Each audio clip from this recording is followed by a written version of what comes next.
दुनिया के दो बड़े देश, सबसे ज्यादा आबादी वाले, एक दूसरे के पड़ोसी, भारत और चीन आज एक दूसरे के आमने सामने खड़े हैं। भारत और चीन का ये टकराव कहीं न कहीं 21वीं सदी का सबसे बड़ा टकराव साबित हो रहा है। बीबीसी ने अपनी एक रिपोर्ट में दोनों देशों के बीच के बदलते समीकरण को विशेषज्ञों की नजर से समझाया है। आमने सामने हैं दो परमाणु शक्ति। भारत और चीन दोनों ही परमाणु शक्तियां हैं। ऐसे में दोनों देशों के बीच अगर हालात बिगड़ते हैं तो दोनों देशों को भारी नुकसान झेलना पड़ेगा। बीबीसी से बात करते हुए centre for new American securities के डिफेंस प्रोग्राम में सीनियर फेलो क्रिस्टोफर डोहटी कहते हैं कि हिमालय के पर्वतों में भारत चीन की सीमा 3000 किलोमीटर से भी ज्यादा लंबी है और चीन ने बीते एक दशक में तिब्बत और शिनजियांग जैसी जगहों पर बुनियादी ढांचा बेहतर करने के लिए बहुत खर्चा किया है ताकि उसके सैनिकों की तुरंत आवाजाही हो सके। इसके जवाब में भारत ने अपनी तरफ भी ऐसा ही किया।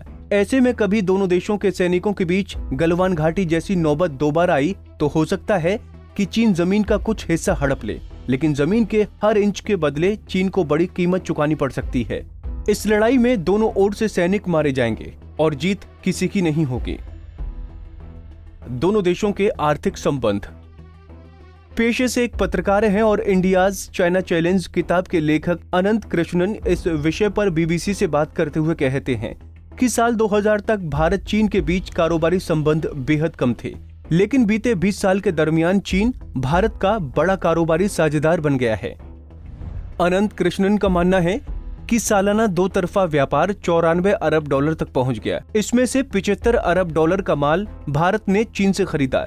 ऐसे में चीन में बने माल और चीन के निवेश का पूरी तरह से बहिष्कार ना तो व्यवहारिक है और ना ही मुमकिन। भारत कई सेक्टर में चीन से आयात पर निर्भर है, जैसे जेनेरिक दवाएं बनाने में इस्तेमाल होने वाली सामग्री, ऑटो पार्ट्स, लौह इस्पात से बने प्रोडक्ट, कीटनाशक। चीन जिस दाम पर सामान बेचता है वैसा करने वाले ज्यादा देश नहीं हैं। ऐसे में भारतीय अर्थव्यवस्था की जरूरतों के लिए चीन के निवेश को अनदेखा नहीं किया जा सकता। हालांकि चीन के लिए भी भारत एक जरूरी कारोबार साझेदार है और इसकी वजह है भारत का विशाल बाजार। इसीलिए चीन की हर कंपनी भारत का रुख करना चाहती है। भारत चीन का टकराव और एशिया का भविष्य।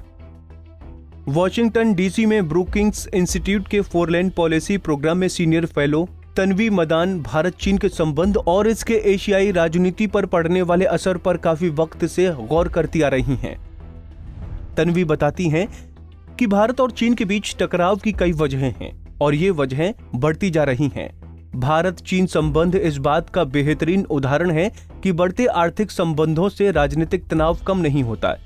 वहीं अगर गलवान घाटी संघर्ष की बात करें तो ये भारत चीन संबंधों में से एक टर्निंग पॉइंट है। भविष्य में इसके गंभीर नतीजे हो सकते हैं। हो सकता है कि सारी दुनिया पर इसका असर नहीं पड़े, लेकिन एशिया की राजनीति और एशियाई देशों के संबंधों पर इसका असर जरूर पड़ेगा। ऐसे में जानकार मानते हैं कि अर्थव्यवस्था और आबादी के लगातार बढ़ते आकार की वजह से भारत और चीन के संबंधों का महत्व भविष्य में कम नहीं होगा। इन दो विशाल देशों के बीच किसी भी तरह की प्रतिस्पर्धा उनके मतभेदों को निश्चित तौर पर बढ़ाएगी, जिसका सीधा असर एशिया और बाकी दुनिया की राजनीति पर भी पड़ेगा। हमसे जुड़े रहने के लिए हमारे YouTube चैनल को सब्सक्राइब करें और नई वीडियो की नोटिफिकेशन के लिए बेल आइकॉन को दबाएं। अगर आप ये वीडियो Facebook पर देख रहे हैं तो लाइक जरूर करें और ज्यादा से ज्यादा शेयर करें। धन्यवाद।